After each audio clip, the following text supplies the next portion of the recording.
Hello, everyone. Welcome to Real Guitar Live. I'm Tomas Michaud, and this is my co-host, Ami Fields. Hey, hey. We're so happy to be here today, and I have some cool stuff to share with you. For those of you who are new, I'm going to just explain a little bit how we normally do this. I'll try to keep it short. Each week, each month, I answer your live guitar questions. We've also had some pre-submitted, and I'll start with those. Please ask your questions in the chat. If you could start with the word question in the beginning, because sometimes it's a little hard to see when you get a lot of comments, and that way we'll make sure we won't miss your question. Now, we'll start with the pre-submitted ones, but if one's related, Ami can often say, hey, let's throw this one in there at the same time. After we've done that, I'll go ahead and hold a drawing. This is for people who are part of my Real Guitar Success membership, and each month they complete a certain number of lessons. There's 20 daily lessons, one per weekday. And if they complete the lessons, they get entered into a drawing and win a $50 Amazon gift card. Now, and complete means just spend 10 minutes on it. They don't have to perfect it. In any case, let's go ahead and start. I have a training that I'd like to start off with. This is related to a question I often get about changing chords smoothly. Yep. I've noticed over the years that even people who've been playing sometimes for quite a while have a hard time switching chords in time. As a matter of fact, one of the things I've found is that sometimes they don't even realize it. They've been doing it so long, slowing down to get to the next chord, that they don't even realize they're kind of speeding up and slowing down the tempo. But it makes the music, anything they play, not quite sound right. Mm-hmm. And this is certainly one of the big issues with people that are starting out. And I get this all the time from students. I can play this chord, this chord, this chord, but I can't switch in a comfortable, easy way. So I want to present a simple system. And it may seem simple, but please try not to underestimate or keep an open mind. This is a system I call the chord switching game. And basically, the idea is that we're going to start with a lot of time to change and then keep shrinking it down little by little. And it both kind of tricks your mind into little by little nudging it to look ahead to the next chord. See, one of the key elements is, and I'll give you kind of this reveal up front, is that someone who's switching chords easily and quickly can see the chord in their mind before they actually get there. Yep. They don't even realize it most of the time. I don't think about it. But I can see in my mind where I'm going just before I get there. And so my fingers know exactly where to go. Yep. It's something that you can develop, a skill you can develop just by playing lots of songs and exercises. But you can get there faster if you consciously practice the chord switching game. So let me show you how this goes. First of all, I'm going to bring a graphic on the screen. Let's see. This aspect of technology is a little new for me, but I think I got it. Yes, it worked. And you know what? I'm going to also show my guitar so you can see how this connects with the graphic.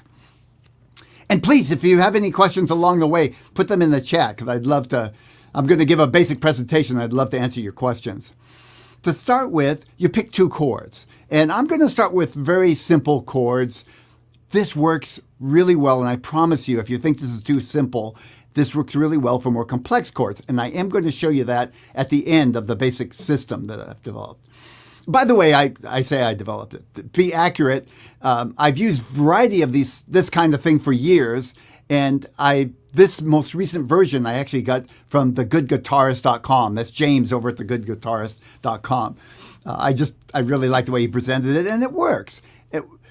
I found doing lots of complex exercises it seems like what happens is that a lot of students jump from one exercise to another without really making progress. So I kind of narrowed it down to just one or two good exercises and then have students stick with it until they get progress. And that seems to be working really well. So I've picked D and G, two nice, fairly beginner chords, open chords. The first part of the exercise is basically what you're going to do is you play the chord, and then you have 3 beats of change, space to change. So during that space, you start moving your hand, and I'll demonstrate. So you'll see it's quite a bit of time. So the first thing to do is kind of count out the beats so you get your beats. I like to use a metronome. I don't have to concentrate on keeping an even tempo, but you can do it just by tapping your foot. I'll use my metronome so you hear what it sounds like. Can you guys hear that click? Okay, good. Mommy says yes. Yep. So I'm going to start off by counting. Here we go. 1, 2. It's pretty slow, huh? 3, 4. Now I'll play the D chord on 1. And then I'll start changing. 2, 3, 4. By 4, I'm on the G. And I play 1, 2, 3, 4. 1, 2, 3, 4, and 1, 2, 3, 4. I've just played that entire exercise on the screen. Does that make sense? Can you see how the image is what I was just playing? The 3 rests are the space. That green part is the space that you have time to change. Do you spend the whole time? Oh, sorry, Thomas. Just a clarifying question. Do you spend those whole 3 beats on beats 2, 3, and 4 switching, or are you only doing that on beat 4?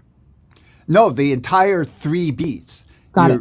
You have that amount of time to switch. And when you're just learning to switch from one chord to another, whether it's a complex chord or a simple chord, it takes a while to get there. That's the issue. Right. And right. if you had to change, after playing a chord one beat and the next one, you wouldn't get there on time. Yeah. But by giving you plenty of time, you can practice getting to the chord. And now you'll see the next graphic. What we're going to do is, now what we're going to do, you see, we're going to play the chord twice. The 2 slashes mean you play it twice on beats 1 and 2. Mm-hmm. And you only have 2 beats to change chords. Now we're shrinking the amount of time that you get. So you're going to play the D, and then space, space, and during that space, you're getting to the G chord. And then on 1, play 2 G chords. I'll do it with a metronome to give you a real example. So 1, 2, 3, 4. I got to get the beats. Here we go. 1, 2, 3. I'm changing. 4. Switching. 1, 2, 3, 4. 1, 2, 3, 4, and 1, 2, 3, 4. And of course, you'd normally repeat this, but I'll stop there. Does that help? Does it make more sense now? Yeah, definitely. So I want to take it up a notch. Obviously, when you're really playing, you can't take 2 full beats usually to switch chords. Right. We're going to take it up. Now we've got 3 beats of chord. In other words, 3 times you play the chord, 1 for each slash, and 1 beat to switch. So you're going to play the D, and then switch to that green part, 1 beat, G. So my fingers are moving throughout that 1 beat. And by the way, if you're doing this and any one of these are easy, just move on to the next one. And if you get to the end and it's easy, speed it up. Mm-hmm. Speed it up at least till, what would be a normal song. And when you get there, move on to something else.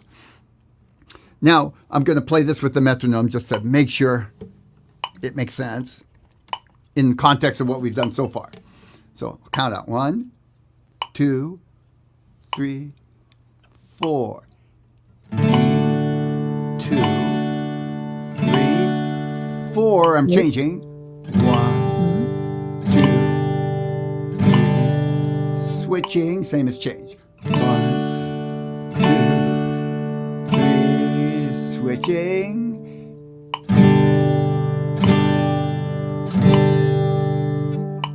Okay.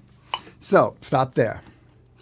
Now, if you're just in the beginning stages of that particular round of chords, the 2 chords that you're working on, that might be enough for right now. What I have a 4th example, but the 4th example gets pretty challenging. What I often find with students is what you can do is, if you're just beginning, do some chords up to this point.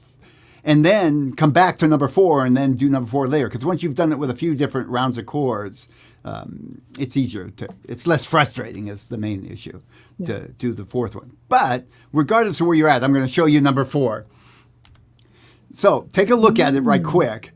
You're playing 4 chords, and you have that second half of the beat on the last one to change chords. So it's increased the amount of, or decreased the amount of time you have to change quite a bit, exponentially, not just a little bit. Let me show you what this sounds like. This is more like you'd actually really use in a song. Here we go. 1, 2, 3, 4. I play the D. 1, 2, 3, 4. And 1. The end is the upper part of the B, the second half. 3, 4, and 1, 2, 3, 4, and 1.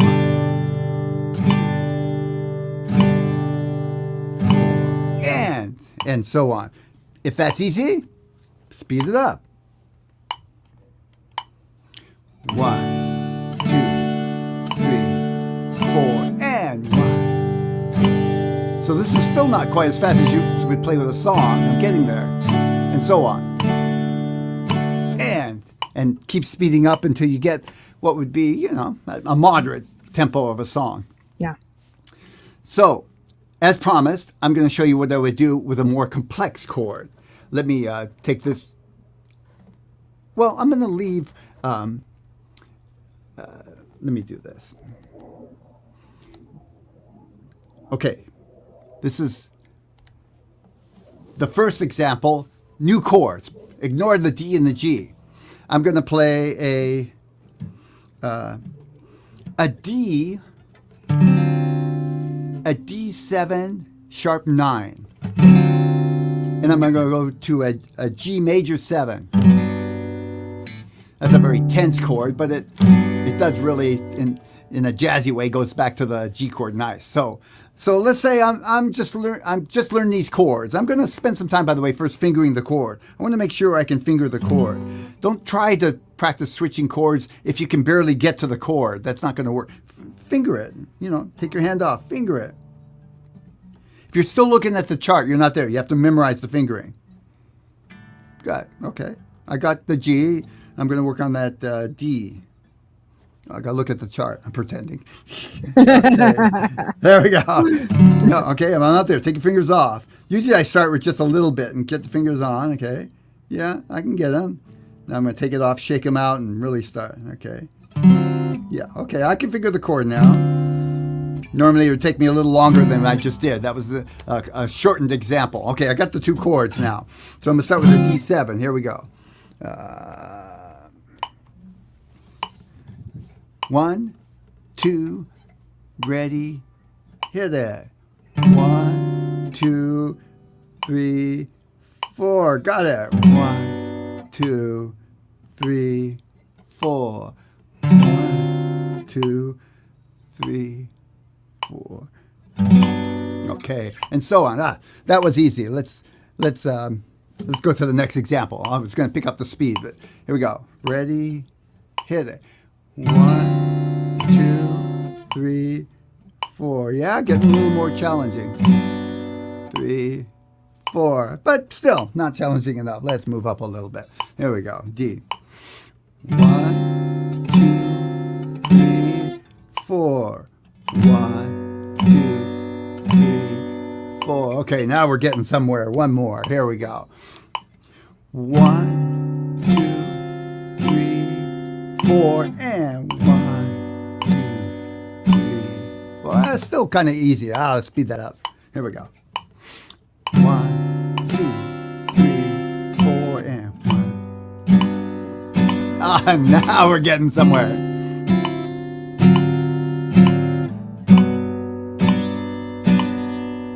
Okay. So, any questions about that? I don't see any so far, but for those of you that are live, go ahead and ask any questions regarding that. I did have one clarification, one tip. I love this exercise. I've never actually seen it done this way. I have a different one that's kind of a variation on this. But what I've experienced in teaching sometimes with a beginner is that when we get to that one where we've got the eighth note, right, and we're switching on the and of 4, sometimes they let that and become a 5th beat in the measure. So I think it's important to remember that is a half beat. So you're going 1, let me get my uke. So you're going 1, 2, 3, 4, switch 1, right? So that you can end right back on beat 1. From time to time, someone will add that and as an extra beat, and then they're basically just giving themselves an extra beat to get there. So metronomes can help with that. And there are some metronomes with the functionality to basically change the sound on beat 1 and choose the time signature that you're in. So for what most folks are generally going to be doing, you're going to be in 4/4. So if you're able to set it that way, you'll hear maybe like tick, tuk, tuk, tuk, tick. So that way you know that you're ending up on beat 1, not adding that extra and as a 5th beat. So I just wanted to add that little tip in there. Thank you, Ami. Yeah. I don't think that we have any questions yet specifically about the chord exercise, but we do have a few people with general questions. So let's go ahead and start with that. Yeah, we're going to go to our pre-submitted ones first. And then for those of you that are live, I did already get all of your questions written down. And if you have questions specifically about the chord stuff, it's not too late to ask. Please just add it into the chat. All right, we're going to start with Alex's question. This is pre-submitted. Alex says, I have a hard time making a bar chord with my 3rd finger. It just doesn't bend. Using my pinky works badly as well. I broke it some decades ago. It didn't mend well. Is it possible to make the 3rd finger more flexible by doing exercises? And this is actually a good piggyback because somebody live named Rogelio also said, how to get started on bar chords. Are there exercises we can use to make the hand stronger? So we got 2 in 1. Okay. This first question, what he's actually asking is, there's a type of bar chord where you bend the 3rd finger, and I call it the A form because it comes from an A chord, and as you move it up, you can't use those 3 fingers anymore, so you have to do something else. And this is probably, for most people, the hardest bar chord to make, at least in the early stages. There are some very advanced bar chords, but this is a common bar chord that is difficult. It is easier, by the way, on electric guitar because of the thin strings, but still a practical chord to use on acoustic guitar, and I use it a lot. The issue he's saying is that he has a hard time bending this 3rd finger, so collapsing the 1st knuckle and bringing the 2nd knuckle up. Mm-hmm. And I've seen a lot of people that have that. I had done a training where I mentioned that some people find it easier to use the pinky.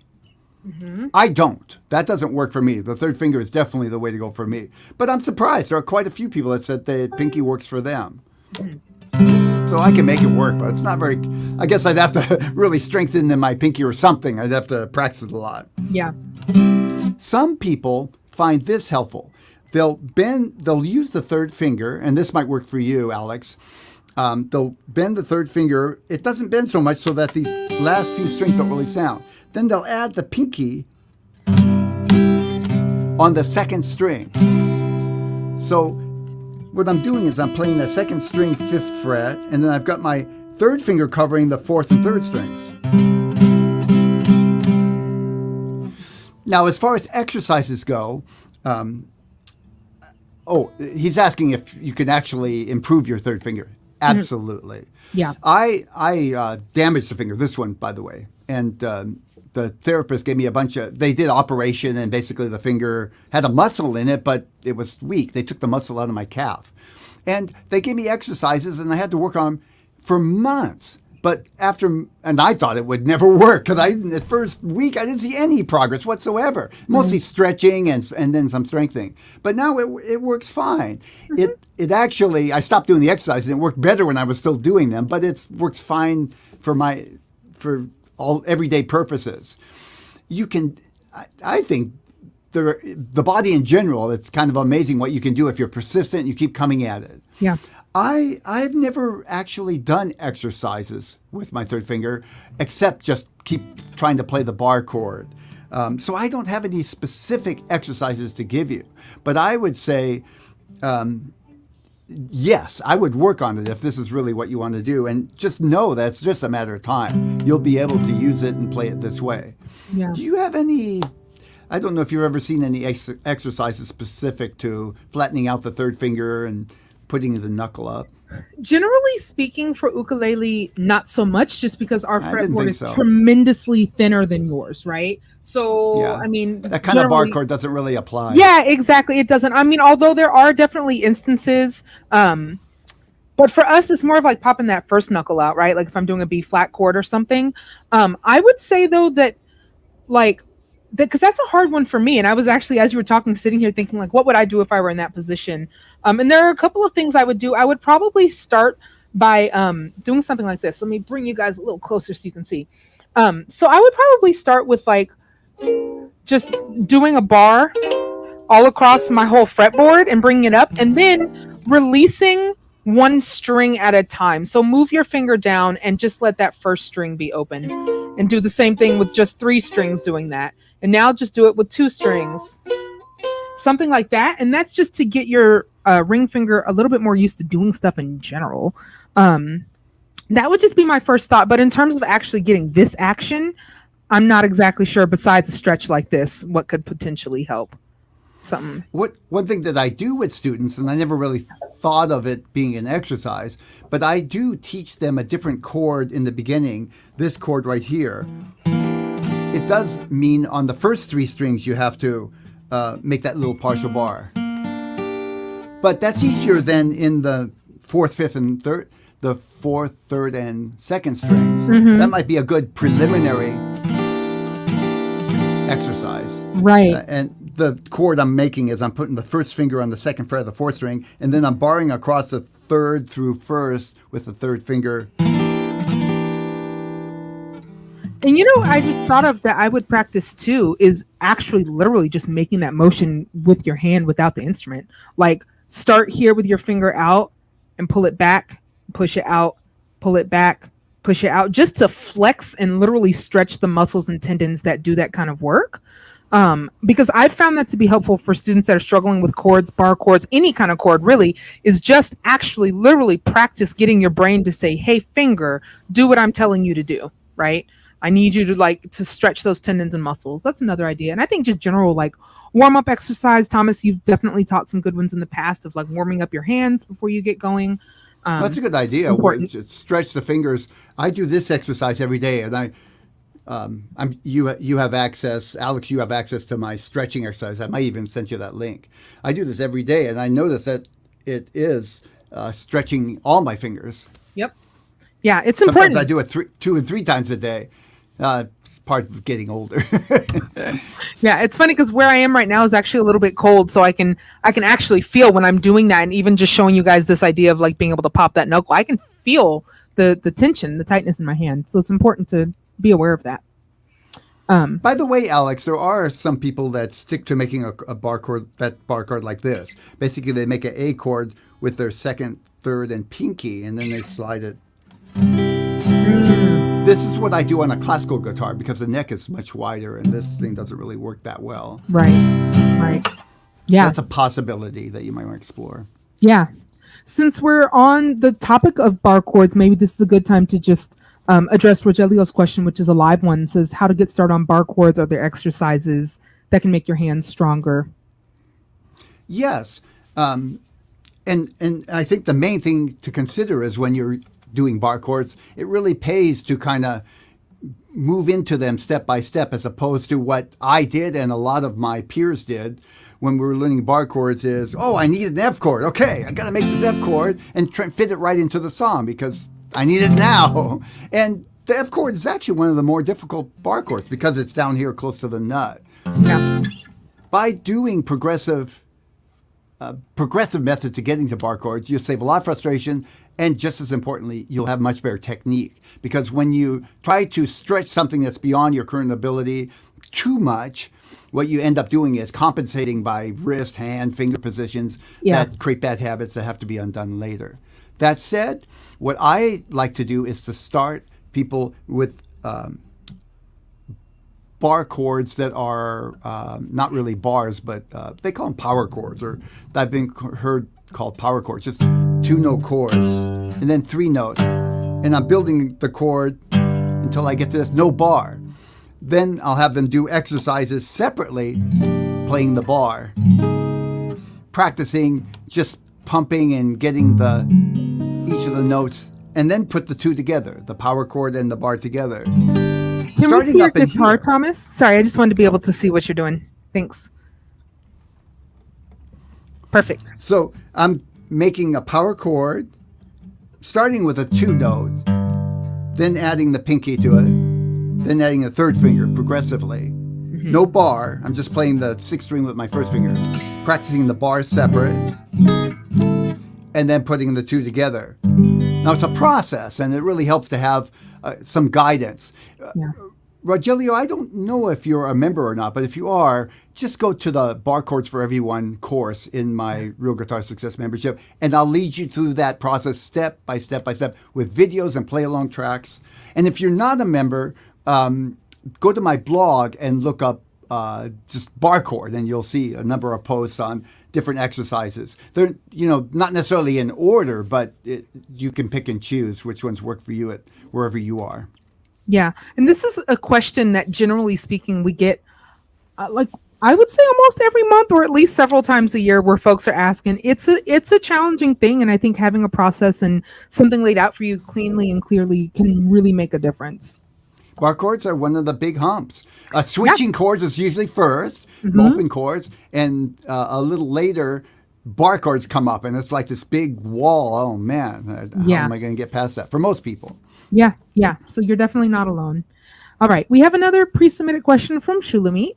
So Shulamit says, what's the advantage of a 12-string acoustic guitar? Isn't it a lot harder to play with double strings? Are the strings different thicknesses than a regular 6-string?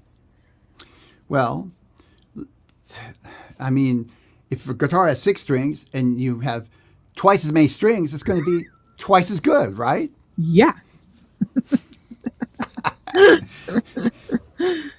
A 12-string guitar has a different sound. Yeah. And it's very good for some things and not for others. Yes. If you tried to play exactly everything the same on a 6-string and 12-string, it would be harder. But that's not normally what people do. On a 12-string, most people just simply strum chords. And when you go to put down your finger, the strings on the 12-string are so close, it's not a big difference. Yeah. If you're trying to do finger picking and you're trying to use your right hand too, it can be done. But yes, that is a challenge. Both fingering the chord with your left hand and picking those strings with your right hand. And they're a little more spaced apart. The strings on the 12-string guitar are, I won't go through each string, but they're basically either octaves in the higher string, in other words, the same note, or they're unison in the higher strings, the same note, and octaves when you get to lower strings. In other words, you'll have this low E, and then you'll have a high E next to it. It makes it sound very full, and it makes it sound very pretty when you're strumming chords. It also, that fullness can also be a downside, because you lose some of the detail and nuances depending on what you're doing. Yeah. Try to do a good country bass drum. The bass note with the double notes just doesn't have that punch of a good bass. But for basic strumming, it has this big, lush, full sound. Sounds like, you're a better guitar player all of a sudden. In recordings, what's often the case is they don't use the 12-string exclusively. They use it as a background instrument to fill in some chords, and usually a little lower than the other instruments. So the main guitar and the other instruments are providing clear detail, and the 12-string is in the background providing some of this lush chording. Yeah. I love 12 strings because I'm not a guitarist, and they make me sound like I know what I'm doing. You can play like 4 chords and just like, oh, it sounds so good. You know how to strum and got a couple chords under your belt. You're just like a guitarist. So it's totally my secret party tool. Love 12-string guitars. Sure. I remember the first time I picked up one, played some simple chords, and go, whoa, I sound great. This is amazing. Yeah, I'm totally here for the 12-string guitars. But I do agree that it's a pretty not quite a niche thing, but there's a specific reason it exists. And for strumming, it's really pretty. But I agree, trying to pick some melody and do some funky stuff there is just going to be. Yeah, there's a lot of, I would never try that on 12th string. It's No. not that I couldn't do it, it just wouldn't sound good. It's cluttered. All these millions of notes playing octaves and everything. Yeah, totally. Okay. That's a good question, Shulamit. So here's another one from, I think it's pronounced Cecil. This is a pre-submitted question. If I have a melody in my head, I have difficulty like to find the chords to it, basically. How can I get the right chords for my melody?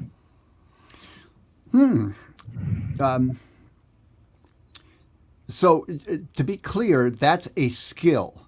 It's and it can be developed, but it's something that you would work on at steps. And of course, learning your instrument and the basic chords and stuff is a good prerequisite for that, because if you can't play it, it doesn't matter if you can hear it in your head. If you can't play it, you're not going anywhere. But the process of learning songs and chord progressions and strumming on time and all that helps you to get clearer. You hear melodies and chords, and you start learning how to identify what chord sounds good with what melodies.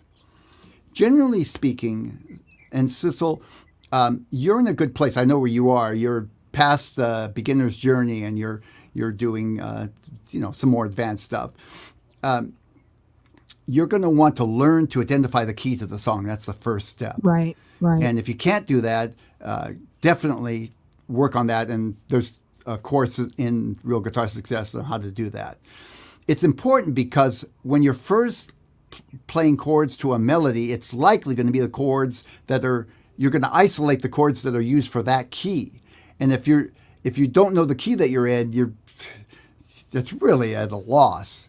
And you need to know not only the name of the key, G, A, that kind of thing, but whether it's major or minor. If you've got that skill, and that's the first place I'd start, I wouldn't worry about anything else, but get to where you can listen to a song and most of the time figure out what key it's in with not too much trouble.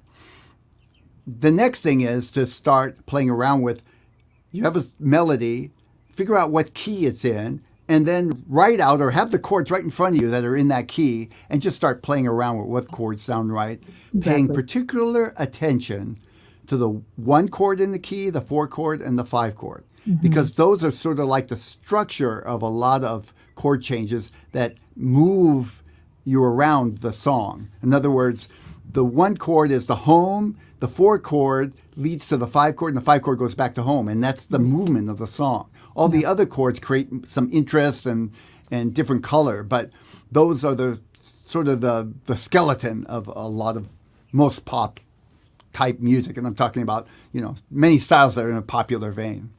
Yeah, it's what people are used to hearing, so that's what you're going for. Know that there is no absolute right or wrong. I can take the same melody and put a dozen different variations of chords to it, and it'll color it differently and sound different, and maybe even change the style of the song, but they're all technically right. That's part of learning by playing songs and listening to the styles that you like, what's appropriate for that style. In other words, if I were playing a jazzy melody, I use very different chords. No, if I were taking a melody and making it a jazz song, I'd use different chords. Right. Than if I were making it a country song. Exactly. Yeah. So some serious ear training, I think, is what is going to make a big difference. Yeah. I'm not a composer, so I don't pretend to know about most of this stuff. Good question, though. Well, it isn't an easy thing. It's for most guitar players, a lot of guitar players never really learn to do that. Yeah. If you try, if you want to, you can. But for a lot of people, it's just they don't really go through the trouble. And it's not something you just kind of know how to do all of a sudden. Right. Or it's not something somebody gives you a couple tips and you can do it. Exactly. Yeah, there are definitely steps to make that happen. Yeah, good. We have a few live questions now. This was from Salma. I hope I'm pronouncing your name correctly. I've always strummed using a pick. How do you strum using your hand? I'll make sure you can see my guitar. So I use my hand a lot, so I'm a good one to answer that question. And a lot of times I'll play a nylon. I'm just going to go to my nylons and just right here anyway. So you can do a lot of things, but when I start students playing with their hand, I start them just using their thumb and and just start with the strum and then strum up. Because either way, you need the thumb, no matter what you do. And I can do a lot with that.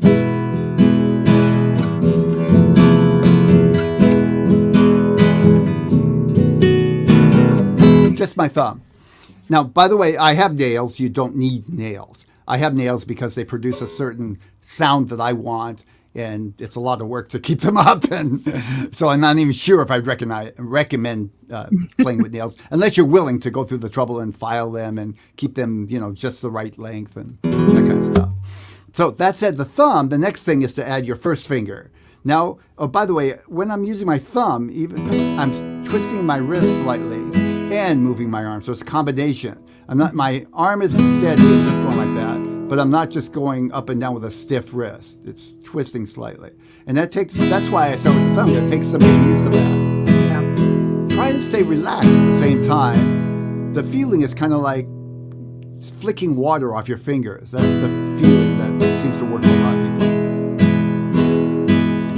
Now, when you add the first finger, you see when I'm strumming with my thumb, I'm strumming down with the flesh and up with the nail side there. Now you can see that.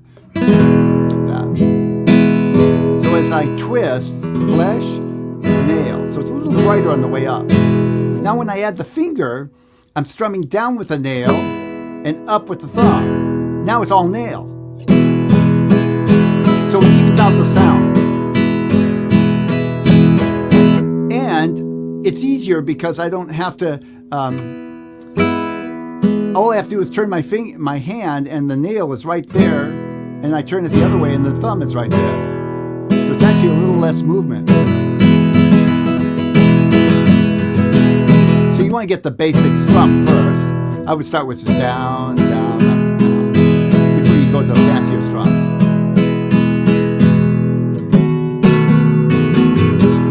Then try adding any of the strums that you can already do with a pick, but using your fingers instead. Right. So now instead of the pick, I've got my thumb and my first finger. Here's a common strum I do. It's down, down, up, skip, up, down, up. So I'm doing it with my fingers now. Normally I do it with a pick. Down, down, up, skip.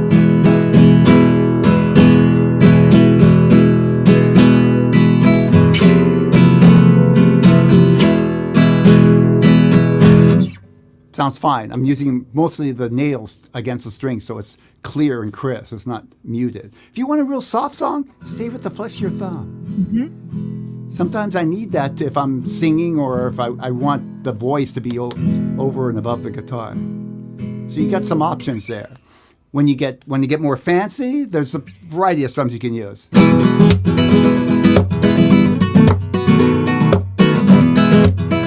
But you don't start there. You got to get the basics of using your thumb and your finger before you start playing more complex things. Yeah, totally. And for any ukulele players out there, same thing. So we use that same kind of strumming technique. At least I do when I play my uk, and it's quite effective. Yeah, good. Okay, we have another live question from Morgan. Morgan says, "Hi, Thomas. How many hours should we practice a day to become guitar masters?" Ooh. Maybe 20 hours a day? 23 and a half. 23 and a half. The thing is, your question presupposes a couple of things. What level you're already at, I don't know. What a guitar master is to you. Mm-hmm. And then, of course, the style and those kinds of things. A guitar master who's playing country songs, strumming and singing is a very different thing than a flamenco guitar master. Right. Who is competing with world-class flamenco guitar players like Paco de Lucia or something. But generally speaking, real top pros on their instrument practice a couple hours a day in average. Now, I know some musicians. I talked to John Patitucci. He's a very good bass player. He says he practices 5 hours a day. Wow. I know concert pianists who practice 8 hours a day. They're competing with the top of the world concert pianists. And I don't think that's sustainable for all your life. But to get kind of up to a certain level, that might be. When you're competing on that level, you have to both practice a lot and you have to be on the side of the gifted, Right. because there's just the competition is really stiff. Yeah. But for most good guitar players, they can practice 2 hours a day. At least, people I've talked to, 2, 3, 4 hours a day in that area. Yeah. And I'm just curious, Thomas, when you're talking to people that are practicing that much, let's say 2 hours, for example, they have some sort of structure in their practice schedule, right? I mean, they're not just picking up their guitar and playing around on it for 2 hours. Definitely not. Usually in the beginning stages, the structure involves, working on specific progressive type exercises.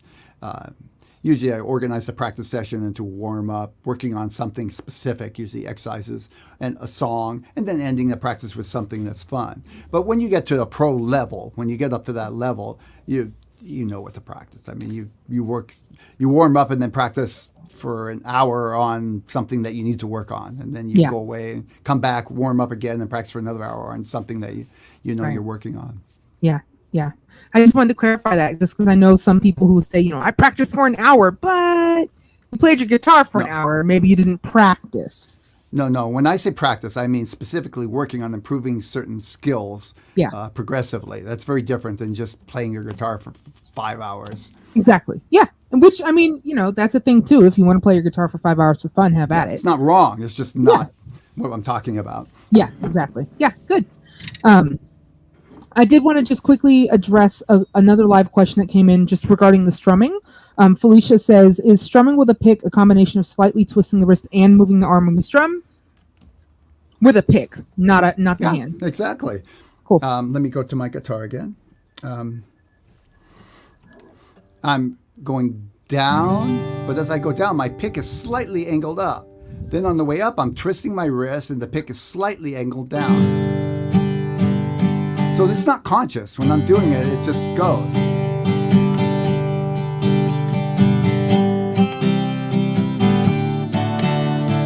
If I don't do that, it's going to sound like this.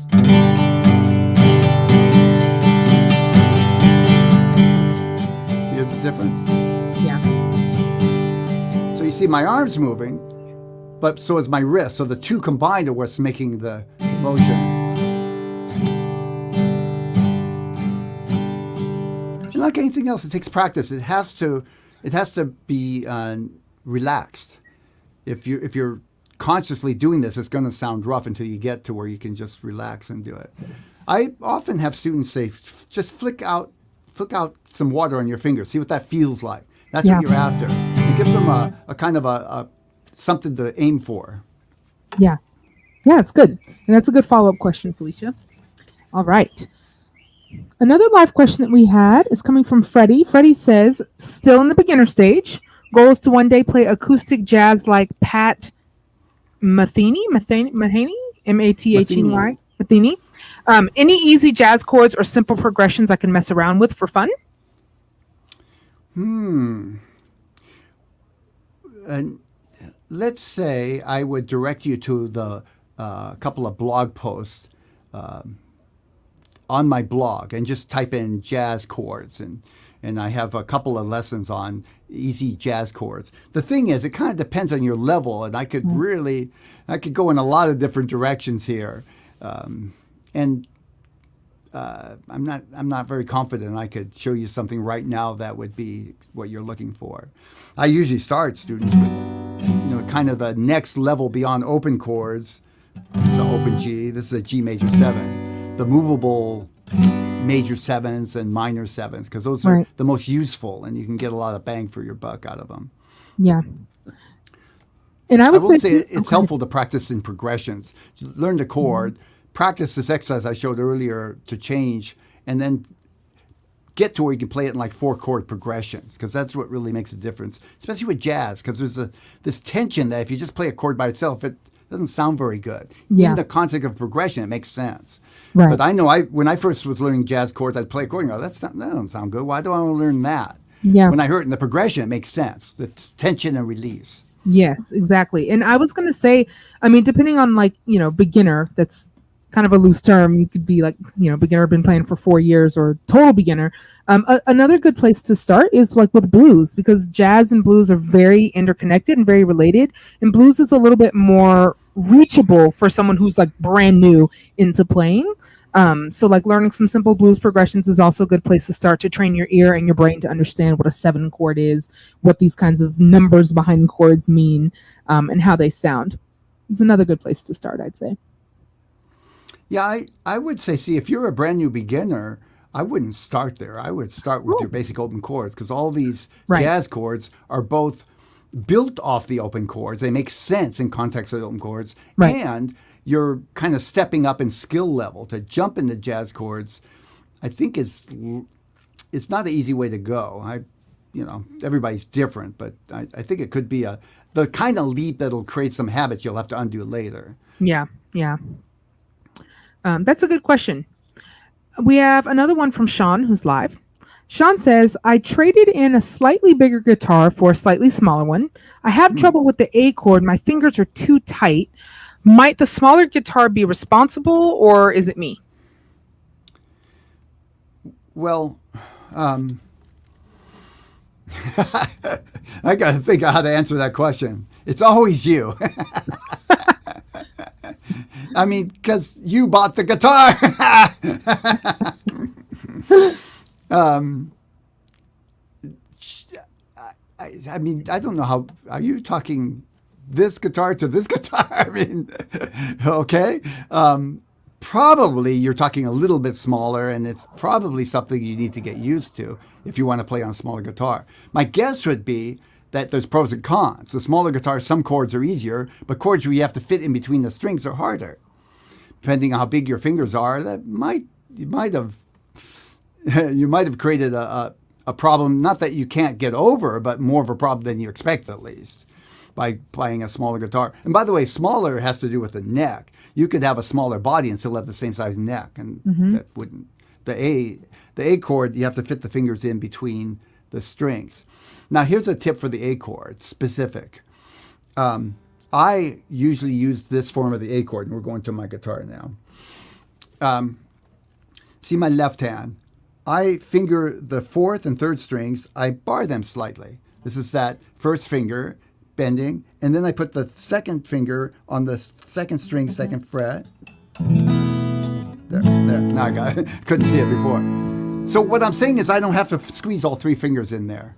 And my fingers aren't even huge, but I like this. It works. I can move very quickly. I didn't start off that way. I had to practice.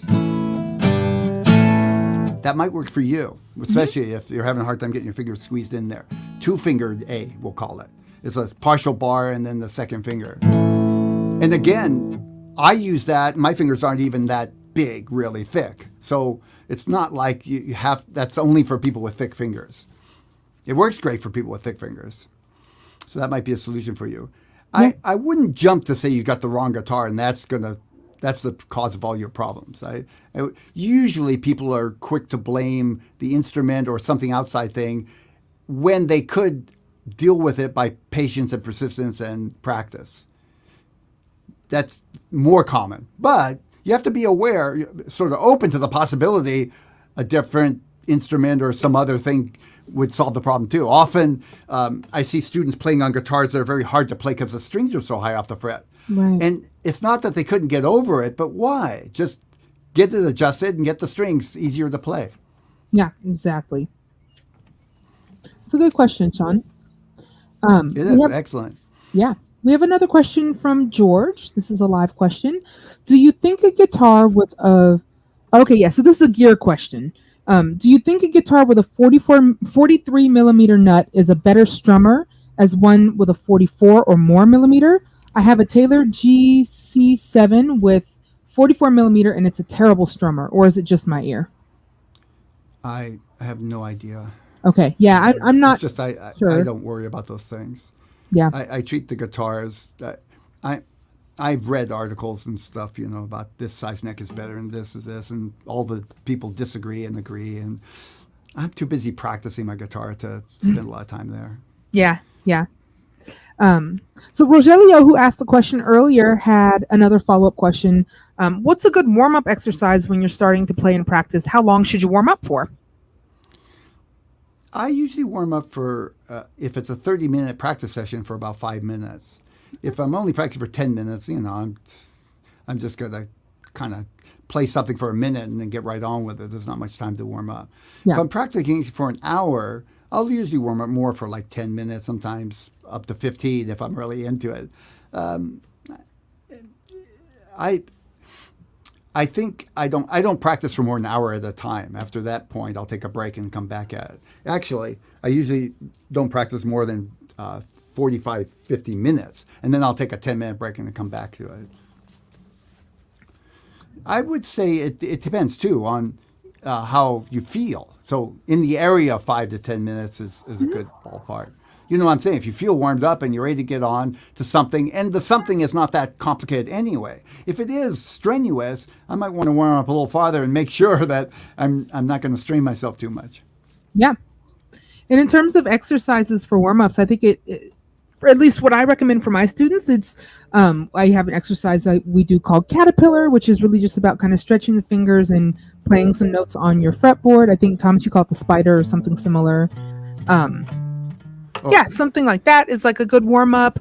Even actually, if you're working on chords a lot, the exercise that Thomas taught today could also be a good warm-up with some chords that you're familiar with, potentially, just to get your hand and brain kind of going. Those are my tips. Yeah, good. Okay, we have a question live from Diamond. Diamond says, will a capo benefit a beginner? Yeah, that's a good question. Yeah. And I didn't use a capo for a long time because I thought, that's an added complication I don't need. But I would say, yeah, a capo is good for a beginner. And you can use a capo in a progressive way. You don't have to get too complicated with it at first. But it's not a bad idea to have it and play around with it. You can use it very simple way. Just find a song that you like and then put the capo on the second fret and play it there and see what that sounds like. Move everything up. Kind of get used to it. Mm-hmm. But over time, you're laying the foundation for using a capo to change songs to a key that is better for either your singing or whatever, if somebody else is singing. I remember when I would play Christmas songs, I'd have to find the right key that would be a good balance for the whole group. Yeah. And when I'm playing songs, I don't have a big range vocally, so I really have to watch out for what key the song is in. Mm-hmm.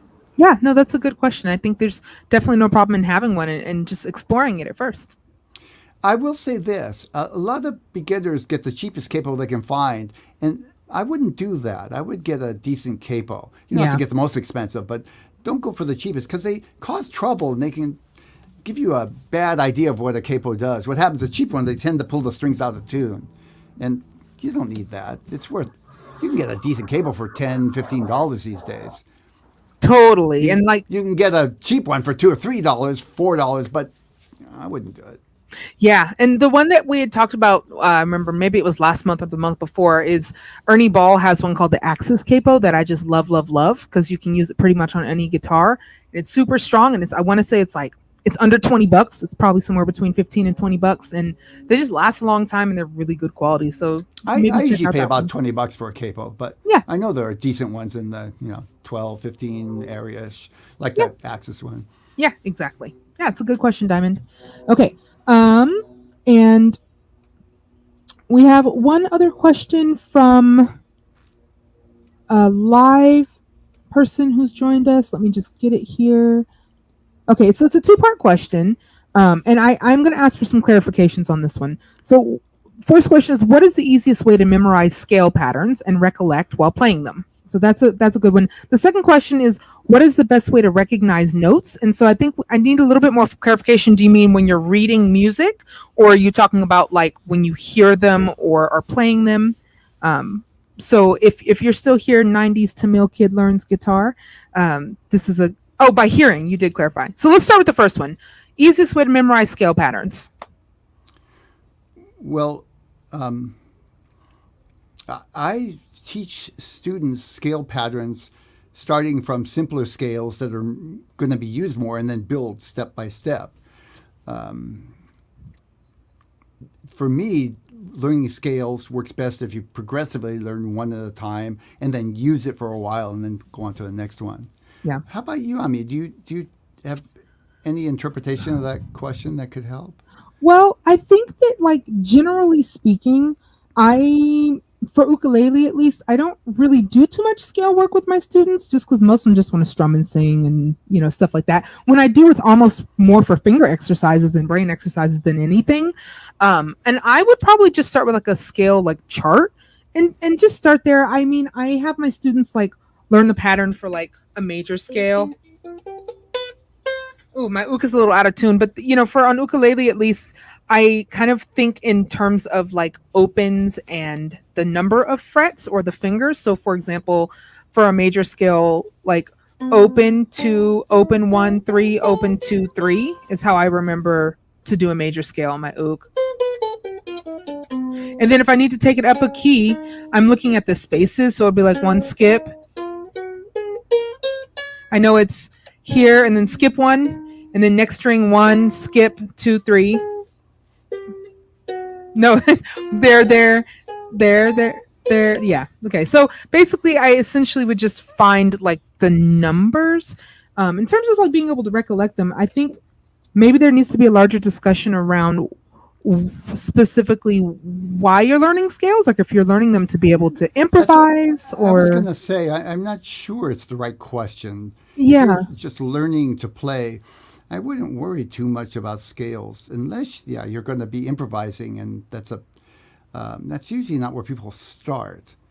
Same with individual notes. It's common to learn chords first and chord progressions, and then start with simple scales that, just the basic C scale to start with, and not worry about trying to remember a bunch of scales. Yeah, exactly. And again, I think that getting like a scale chart is a great way to just dive into it if you do want to explore being able to do more scales for finger exercises or whatever. Again, I really only use it for finger exercises.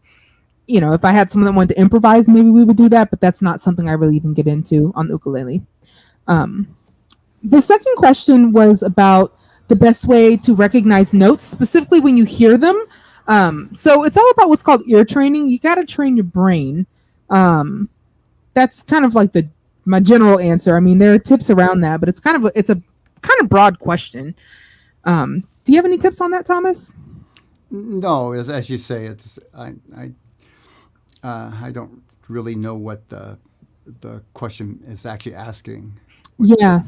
But I hear that Michael is talking about what he's referring to is to use English letters for the names of the notes. In classical music, we use A, B, C, D, F, G. Often in India, they use sa, re, ga, ma. I'm just slightly familiar with it from taking some chanting classes in Indian classical ragas. Oh, cool. That's really interesting.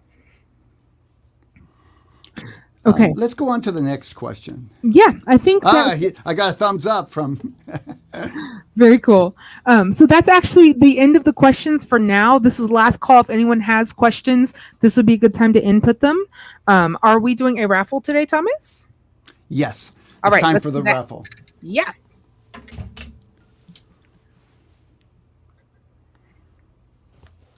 So again, this is people who have completed the practice sessions for the month of September. There's one each day during the weekday, and completing it just means they spend at least 10 minutes on it. Whether they want to spend more time is up to them, but once they complete all 20, they get entered into a raffle, and the gift card for $50 from Amazon gets sent to their door. Though in reality, the real prize is just that much improvement on your guitar from doing the different exercises. There are a variety of things in different aspects of playing guitar. So you're just by doing the exercise, even for 10 minutes, you're getting better at your guitar. So here we go. And actually, there's quite a few people this month. You guys were busy. Yeah, go folks. Good work. And we have Jalma. Jalma is the winner. Congratulations, Jalma. And awesome. Congratulations to everybody who completed the 20 sessions. Good work. Yes, good I'll be work. sending that gift card right off. Awesome. We did get one last live question before we close up for today. This is from Greg. Greg says, Thomas, any suggestions as to the string gauge, such as a light or medium for a beginner guitarist, especially moving on to bar chords? Oh, good question. It's happened to be kind of on my mind. I used to use, by the way, we normally say with acoustic guitar, and I assume you're talking acoustic guitar, Greg, we say light. Oh, no, I'm sorry. It starts with extra light, and medium. For some reason, it's not heavy. I don't know why. It should be light, medium, heavy, but no. I'm not sure. There's probably a good reason for that, but nobody's ever enlightened me. So I used to use light gauge, which starts usually with a number 0.012 for many years. But I saw a guitarist I really admire using the lighter, extra light. They start with 0.010. And I tried it, and for my fingerstyle guitar, I liked it much better. I could move faster and easier. So I would say probably for a beginner, I would go with the extra light strings, Oh, cool. 0.010. And you can always move up. The problem with extra light is they're a little softer in volume. And of course, they could break easier. Yeah. But if that's not the problem for you, don't worry about it. The one thing I had learned is I had to adjust my attack. In other words, when I would pick more aggressively, they would buzz faster. So I learned to lighten up. Yeah. And same with strumming, lighten up. Brush on the strings, don't dig into them. Yeah. It works. Definitely. That's great. It'll make it a lot easier for bar chords, I'll tell you that. Yeah. What about just since you're on a custom gauge? I mean, a lot of people like 0.01s, or we call those 10s, 11s, 12s. Some people like 11s or the 0.011s. That's like an 11 to a 52. We call that a custom gauge. Custom gauge, yeah. Do you have any thoughts on those? Are those good for beginners too? Yeah, I mean, it's just a little heavier. Just a little heavier, exactly. Somewhere between tens the two. 10s are too lights, go up to 11s before you go to 12s. Yeah, exactly. Good. All right. Well, I think those are all the questions. And Greg says, thanks. Time to change my strings. Go for it, Greg. I think that's it for this month. Thank you all for joining us. It's been a pleasure. If you do have any more questions, if you're watching this recorded and you have more questions, go ahead and put them in the comment field below the YouTube video. I will check and answer your questions later. This pre-recording, I'll send out an email to everyone on my email list, and you'll get a chance to watch the replay, and I'll put some timestamps and stuff too. Thanks for joining us. We'll be back again next month, the first Thursday of the month at 12 noon. Hope you can join us then. Yeah. Bye for now.